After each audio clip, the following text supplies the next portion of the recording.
We're back. We're back. Here we are, back on the main stage, HR Week 2022. We still, this is unfolding certainly with intrigue, curiosity. The comments that are coming through constantly tell us, well, hopefully you're telling the truth, right? What's coming through is it's all positivity. Again, let us know where you are, what you're doing, who you're with.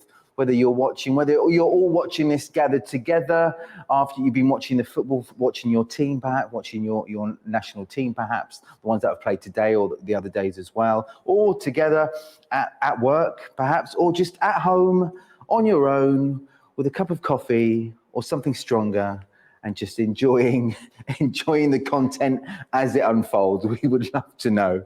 Right, let's move on now to our next session. We're jumping into people analytics, and more precisely, what people analytics can or can't tell us about people and organizations. An intriguing discussion ahead, healthy, productive discussion to try to get to the not necessarily come up with specific answers, but more as if we can get closer to the truth and things that can actually help us, benefit us, make better and more stronger decisions with impact. Right, let me introduce to you now, invite to this virtual stage right now, the moderator who's going to shape this discussion certainly in the right way. That is Maja Ninković Shapera.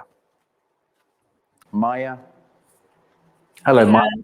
Hi, Peter. How are you doing? Well, I'm doing really well. How are you? Very good. Great. Where are you now? I wonder where you are. Belgrade. Right now, Belgrade. We're in the same city. Same gray sky. So absolutely same gray. So near yet so far. But I'm at the Mona Plaza. Is that near you, by the way? Yeah, Mona Plaza relatively. Hotel? Not relatively. Okay, right. It seems like you're almost in front of me in the same room. Listen, I'm going to leave it up to you now to take care of this discussion. Remember, at the end, if we have some questions, I'll pop back in, and then we can have our exchange with questions. Perfect. Thank you so much. Over to you.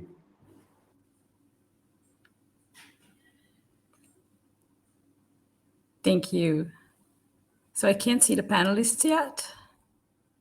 There they are. Perfect. Thank you, Peter. So welcome to our panelists and welcome to our audience here. For some of us, it's good afternoon, but for some of us, it's actually good morning. So Konstantin, I know you're in Canada right now. What time is it for you? Good 48. Oh, I have. There's an echo going on. Let me switch. Let's continue. Oh, I'm gonna have to ask our tech support to see if this is only me or yeah.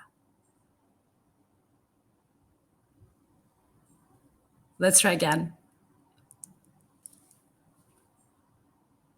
Yep.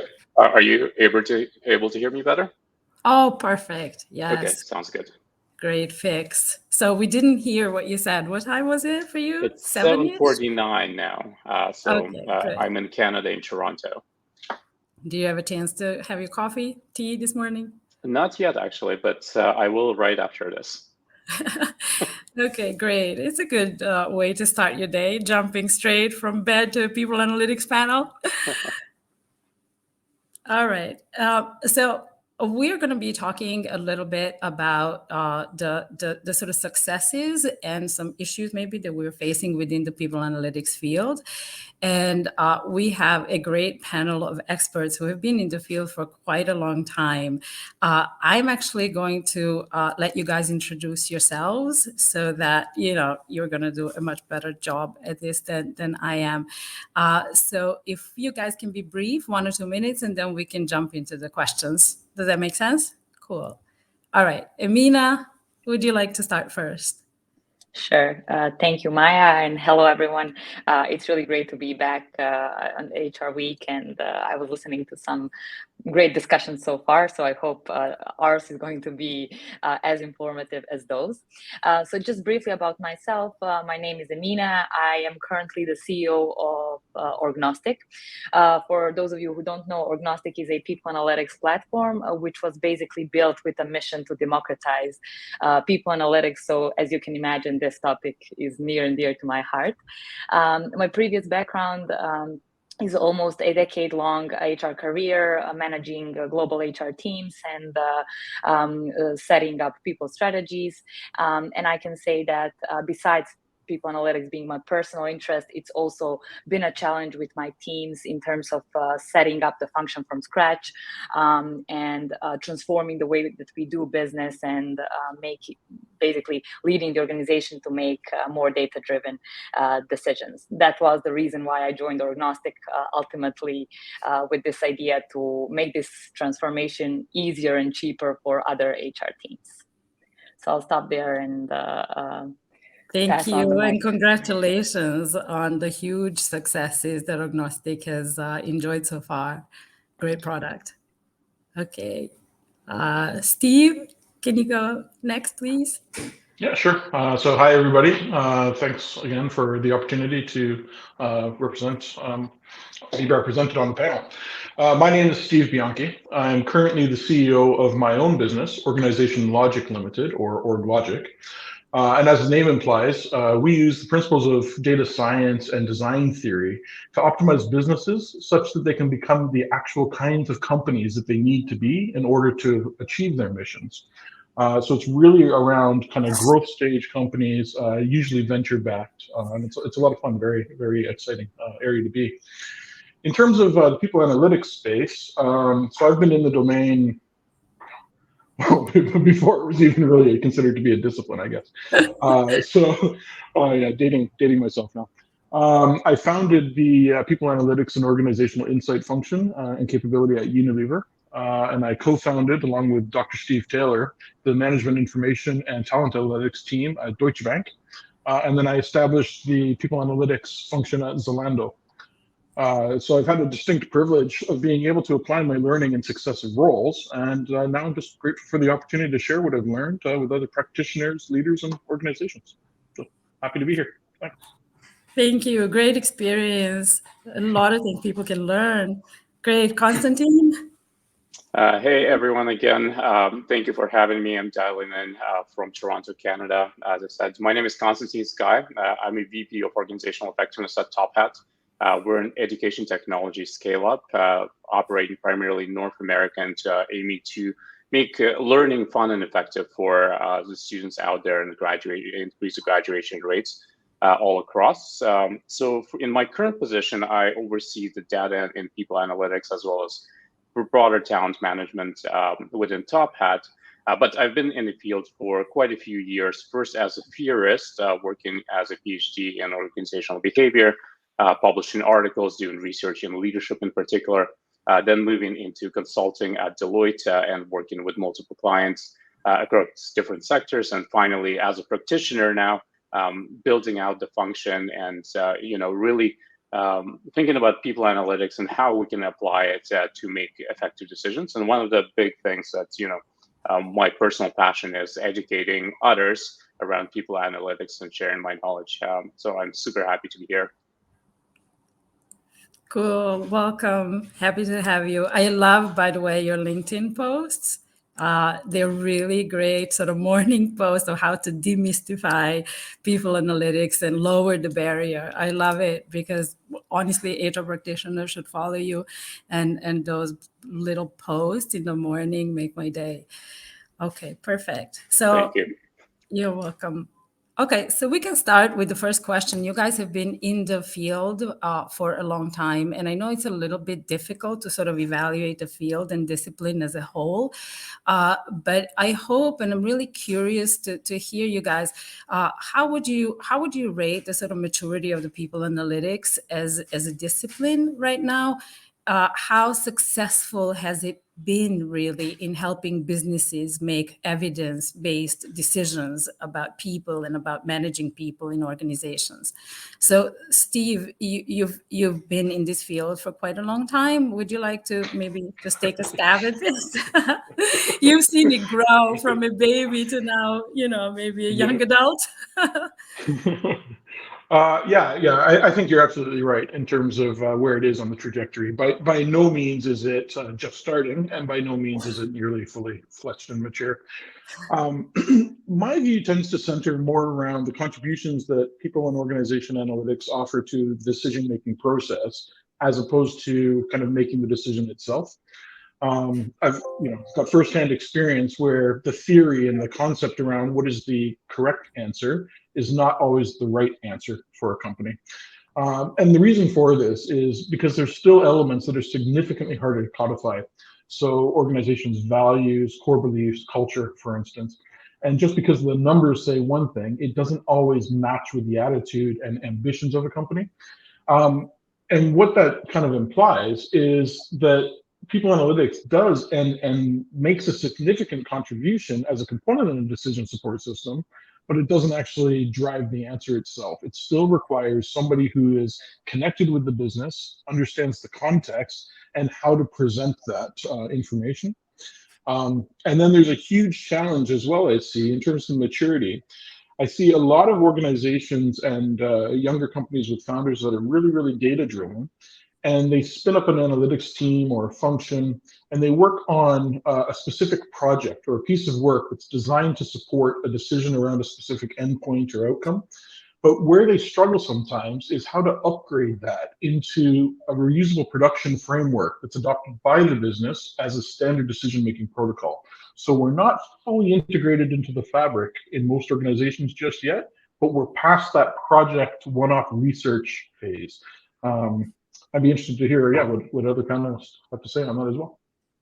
Mm-hmm. And is this something that you see now as a consultant, or has this been your experience working for Unilever and all of these like large organizations? I think it's part of the actual maturity model, to be honest with you. So I think I've seen it from small startups right through to, the first sets of projects we did, for instance, at Unilever, were very much around, a very specific project. Could be a merger and acquisition. So at the time when Unilever was looking at Alberto Culver and Sara Lee, for instance, all the way through to, opening or closing production facilities around the world. And those were very specific endpoints, but what you can kind of distill from that is what is kind of best practice and methodology versus that specific work. And too often I've seen, so let's take an example. A lot of companies run performance management or performance review cycles, and they might ask the people analytics team to get involved in that.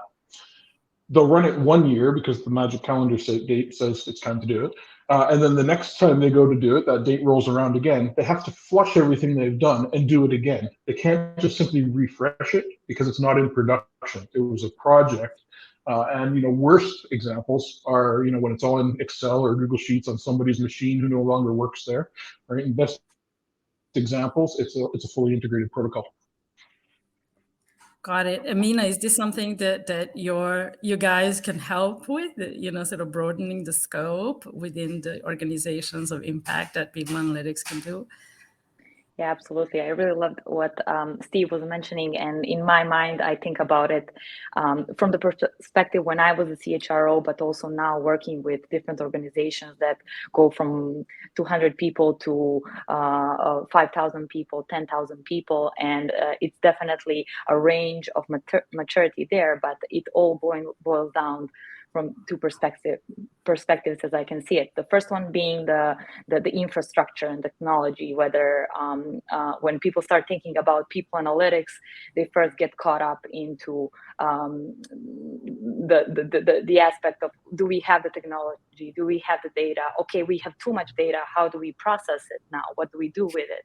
And all this is a huge barrier to entry when they need to invest initially more than a year to build up everything themselves, hire data analysts, get external consultancy because maybe they don't have the knowledge internally.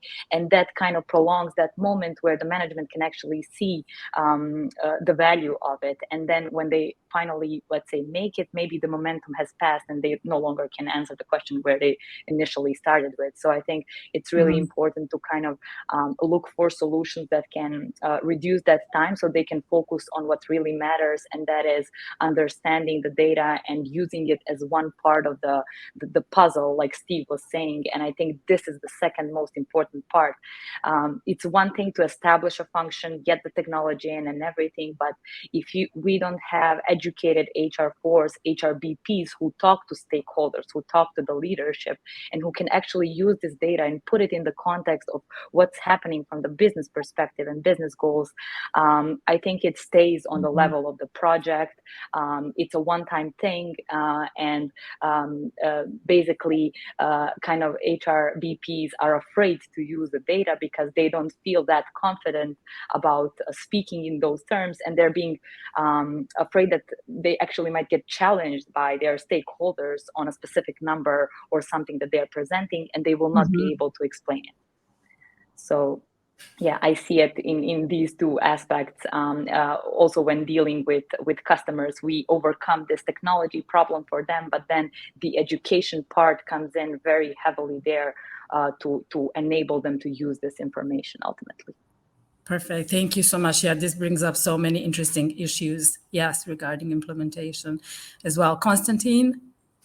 I completely agree with both Steve and Emina. It's the way that I see organizations use people analytics right now is kind of as a consulting group internally, and that is focused on the projects. But one of the things that I'm thinking about is like, how can you make it sustainable, right? So how can you democratize data and put it in the hands of leaders, put it in the hands of HRBPs, and really enable them to read the data, interpret it, understand it, and close that loop between sort of the feedback that we receive from all of the different sources, be it kind of the performance reviews or the engagement surveys or pulse surveys, whatever the organization is doing, to consistently drive that decision making, right? So in that, I see kind of the next horizon of people analytics in the domain of the self-service, getting a lot of the information, and then having the support from the HRBPs in terms of the interpretation. So my take on it, like I would say that we know how to set up a function now, but do we know how to make it super effective? Like that is the question that's the next question for us to also answer. Right, exactly. So that's the kind of coming out of the teenage years question of like, how do we make it more mature, and how do we educate people across the organization to look at people analytics as essentially partners in what Steve was saying, how to make decisions, right? And how to think about making decisions using evidence continuously across all the business issues. Got it. Okay, so I think that one of the things that I get asked a lot, in my conversations with HR people, especially those who are interested in people analytics, is, we know that there is value here, right? But we're not always sure what are some of the really sort of impactful use cases. And, you guys have talked about, that, currently this is a little bit on a project level, but I think that a lot of HR practitioners are still struggling even to look at that from a sort of what is a really compelling project that I can do, what is a really compelling use case that I can do to sort of, get it started within my organization, to get, some buy-in from the leaders, from, the top management. So I would like to take this opportunity, because you guys have so much experience under your belts, to see whether, you guys can share just, maybe one use case, walking us through a little bit, telling us, what you've encountered, what are some of the challenges, how you've overcome it. Maybe Emina, for you, this is something that you can share as a customer story. I don't know if this is, something that works for you as well. So you can start. Absolutely.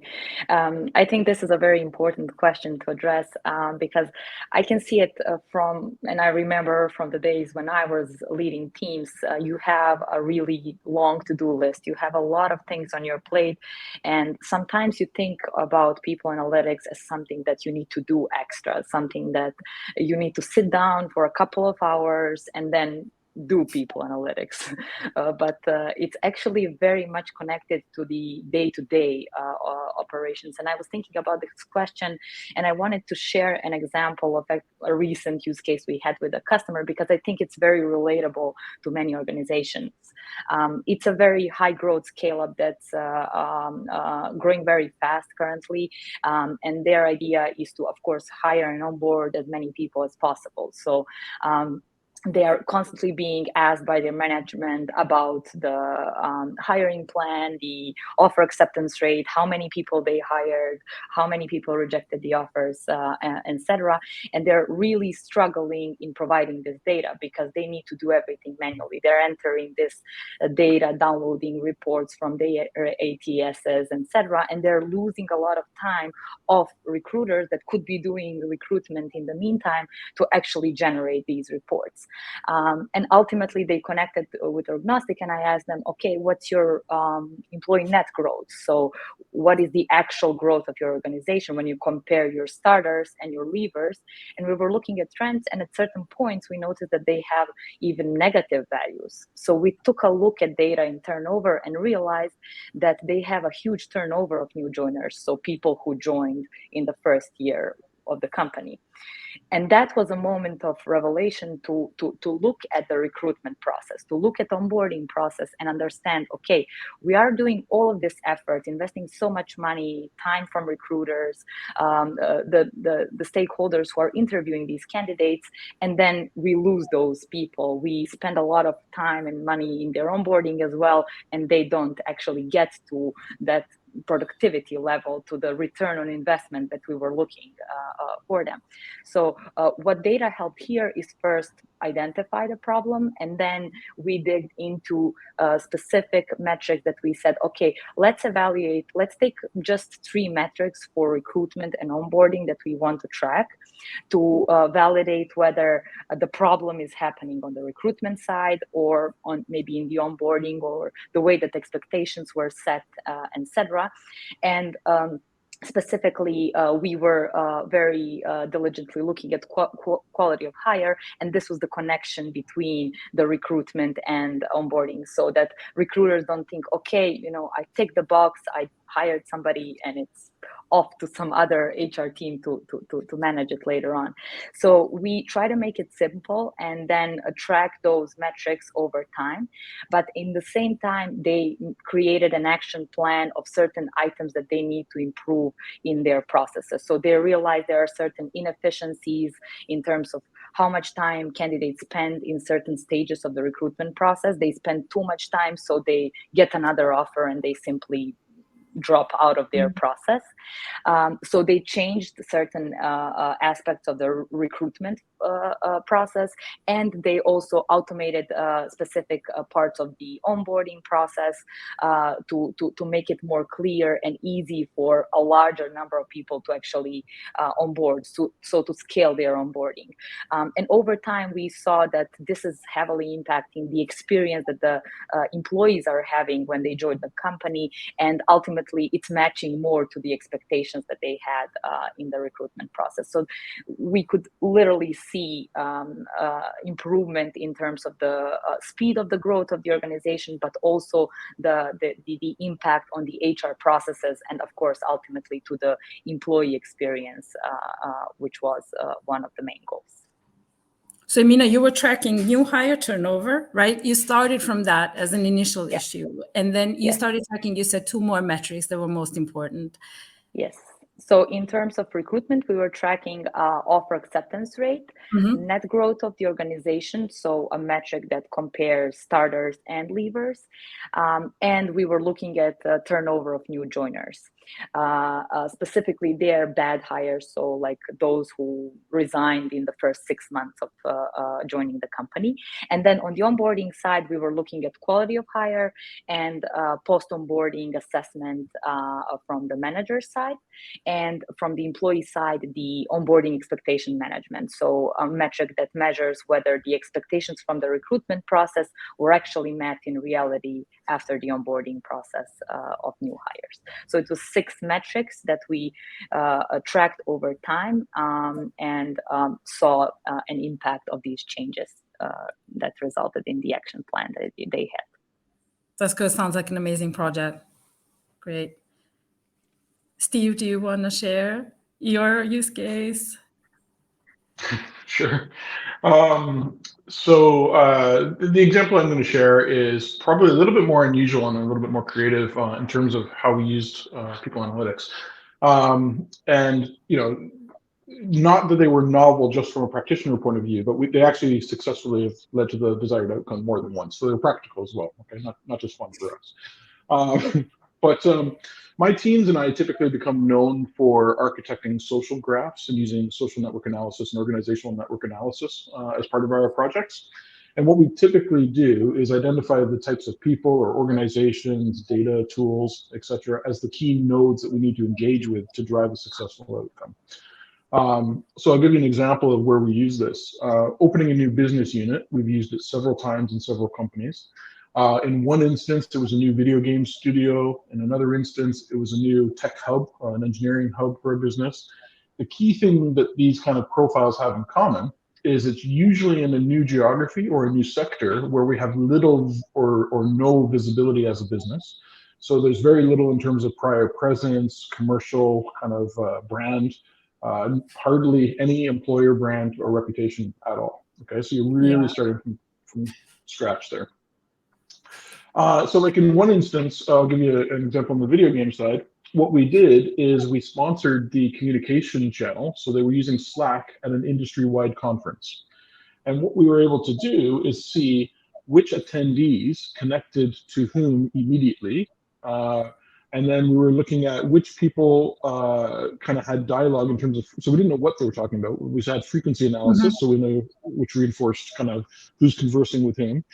We knew who was just following speakers and connected with everybody whose name was on the agenda, for instance, versus who may have had a prior working relationship.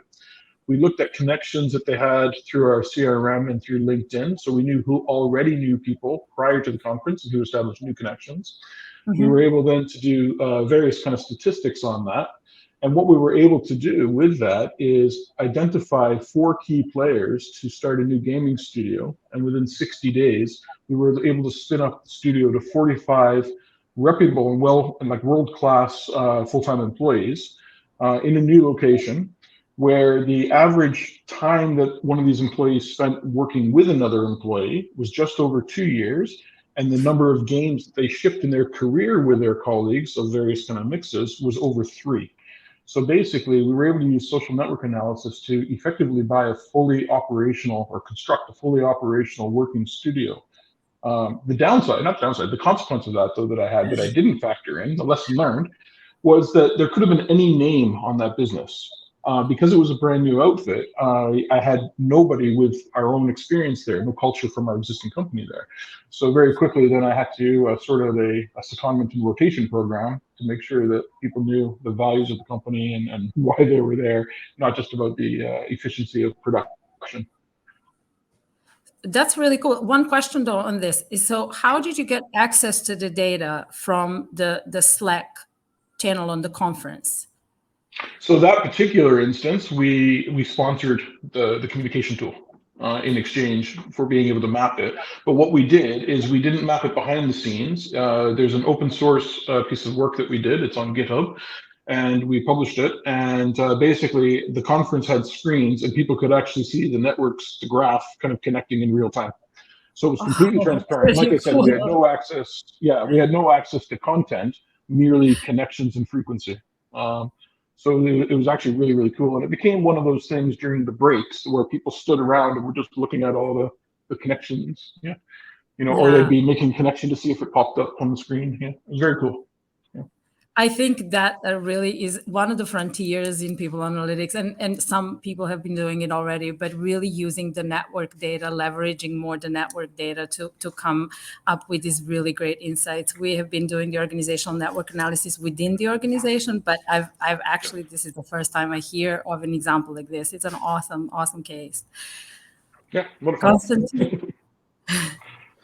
Yeah, it's I can imagine that I would be standing in front of that screen and trying to figure out how the connections are being formed. So it's a pretty cool case. The case that I'm thinking about is around retention. I think every organization is facing it or faced it at some point, especially over the last couple of years. And we internally, ultimately, we have so much data that we can use to take a look at retention, right? So, the basic data from kind of the employee demographics, the HRES that people are submitting in there, performance data, engagement data, manager evaluation, and historical data around how people have progressed over time. So one of the things that's and a people analytics team could do is borrow some analyses from the medicine, I would say, and in particular, the survival analysis that has been done in medicine for quite a few years to really predict the churn within the organization.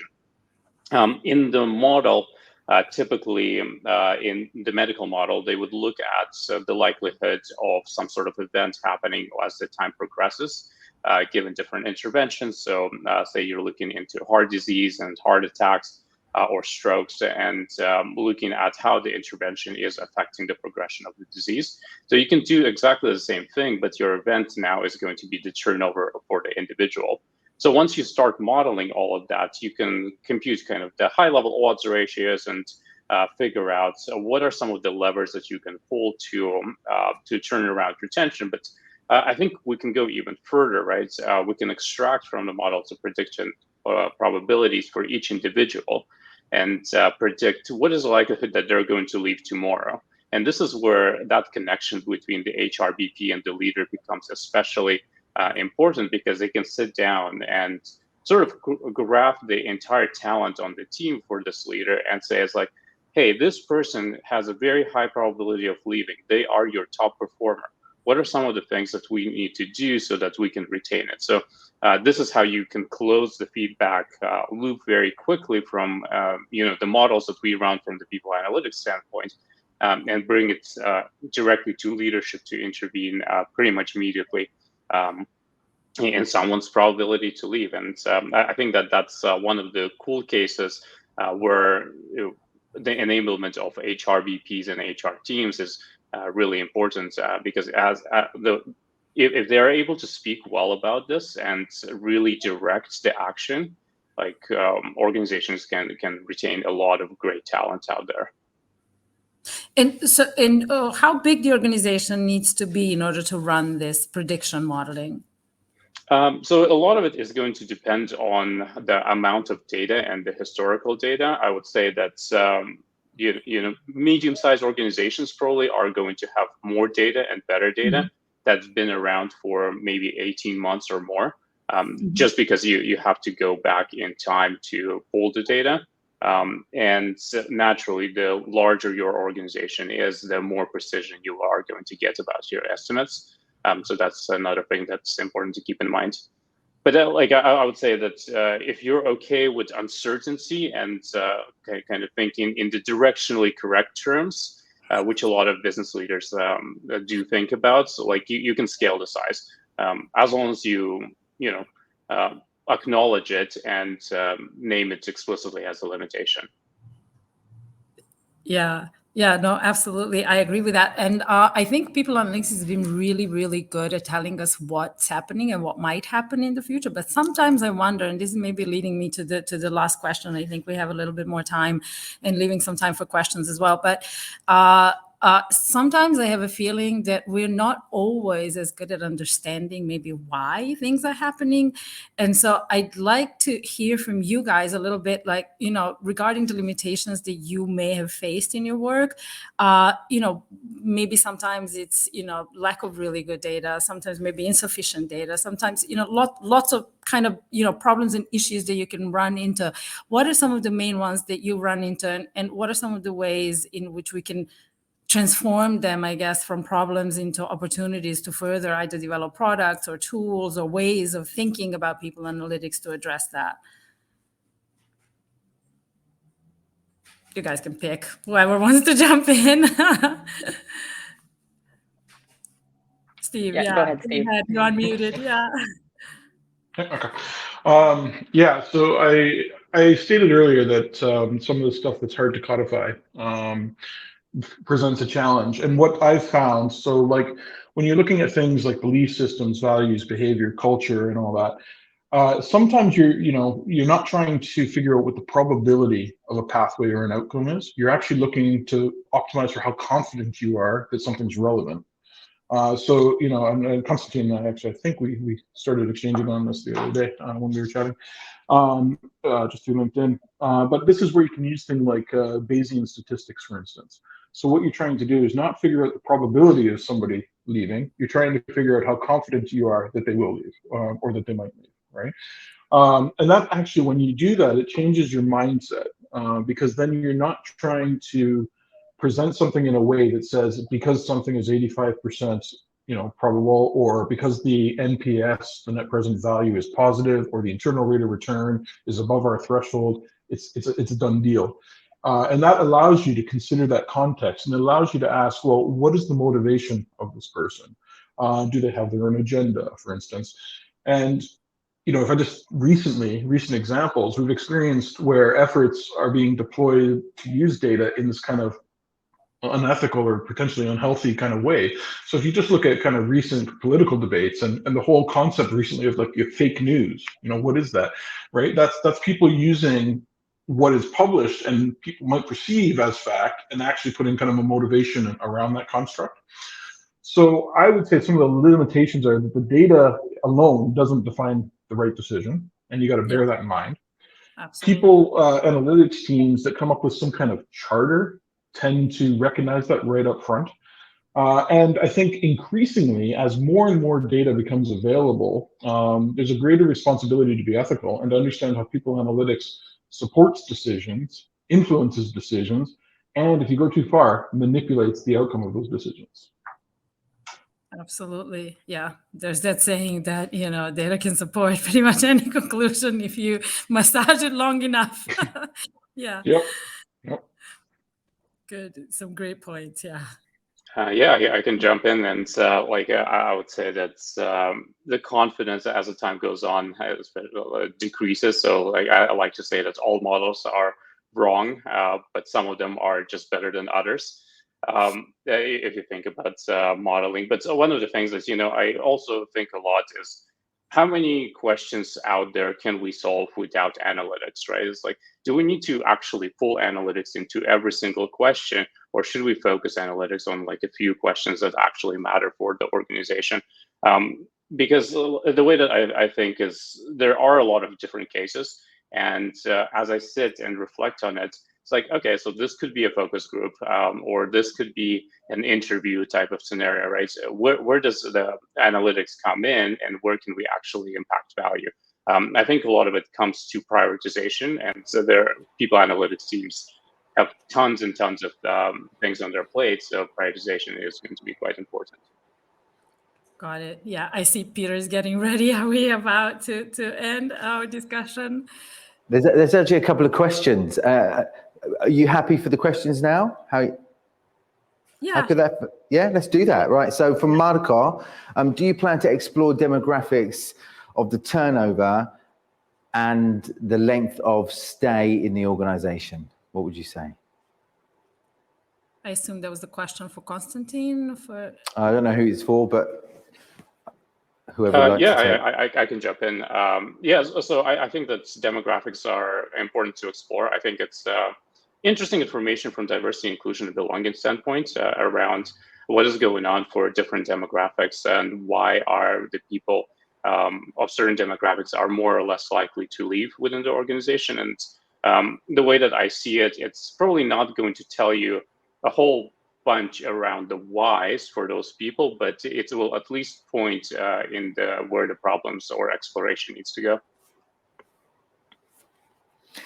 We don't actually have any more questions coming through, so I think probably the best thing to do now is we're going to wrap up. I'll let you wrap up. It's your. I'm not taking over. This is yours, Maja. Maja, you can wrap up.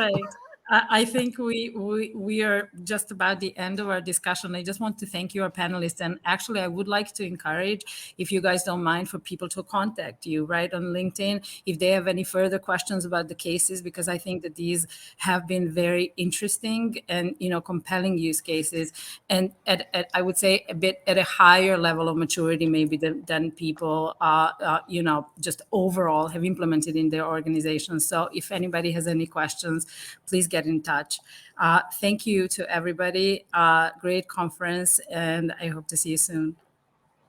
Absolutely. Listen, it's been insightful. And again, those of you that have been listening, you're curious, you'd like to know more, reach out to our panelists, everybody here on the panel, and Maja as well, and then take that conversation further. Something actually, just before you began, I noticed as I was reading through this, the latest edition of HR World Magazine, I realized inside there's actually written by you, Maja, right? You got a great article there on people analytics. So again, anybody who'd like to grab hold of this, if you haven't got it already, you can download it at the HR hall area, and lots of resources there, including this edition of HR World Magazine and all the others as well. So there's that one if you want to do that. In the meantime, thank you so much for all our panelists being with us, for your insights, but probably most of all for your time. Thank you so much. Thank you, guys. Have a good day. Bye.